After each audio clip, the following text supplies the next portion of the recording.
Full frozen shoulder. Ito matindi. Ay, opo. Pagpakot. 10 kilo na sa loob.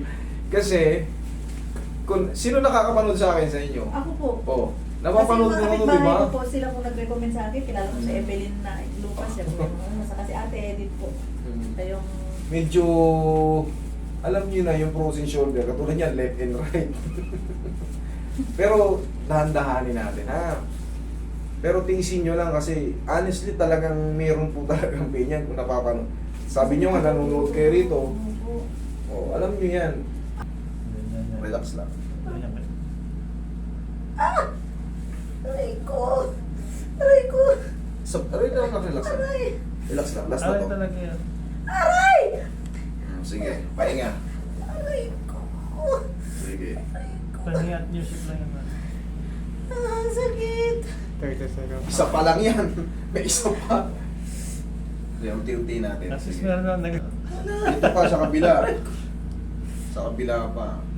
Mabilis naman kumalma yan. 20 to 30 seconds lang yan. Sa kanya, wala pang 20 seconds. Mabilis. Pahinga yan. Ito naman tayo sa lipat naman sa kabila. Double frozen. Pace lang po. Days lang. Relax lang. Huwag mo labanan, huwag mo labanan. Aray ko! Aray ko! Pabilis lang. Sige lang, sige lang. Last na to, last na. Aray ko! Aray! Sige, sige. Aray! Ay, hindi ka na video. Hindi ka na pa. Sige. Mawala din yan. Hindi ako dito eh. Sakit eh. Ganun lang, di ba? Ang bilis na. Wala pang 30 seconds eh. Ay! Oh, pahinga-pahinga lang. Haplos lang to ng pagmamahal. Ayun, may sakit konti. May sakit konti. Ang mahalaga, Angat na. naaangat na. Eh, kanina, parang, Hindi ka sumibat. Tingnan. kanina ayaw rin to. Tingnan mo. Oh. Ayan, oh. Thank you, Lord. Okay, tapos sa tulong ni Doc, yung mga binigay sa inyo, mga pang muscle pain, muscle relaxant, basta kung ano yung binigay sa inyo, magtulungan na lang kami para ang mag-benefit yung katawan nyo. Okay? Sige po. Ma'am, sige, lakad kayo, tingnan mo kung sobrang sakit pa ng katawan nyo. Nga kung makaka-stabilize ka na.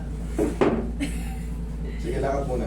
Kanina kasi para kayo may tayo sa puwet na para yung... Oh, ayusin nyo yung sinelas, baka matumba pa kayo. Oh, sige, lakad tayo dito.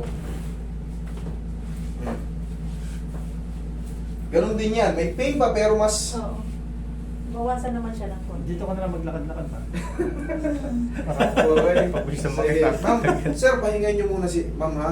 Mas madalas muna yung ano niya, paupo-upo. Ha? Sige ma'am. Huwag lang kayo maligo today ha. Opo. Tapos 2 weeks, kung gusto niyo i-follow up sa akin, punta lang kayo ulit. Ha? Opo. Ayan yun na susunod, maaangat na yan. Okay? Sige po. Sige.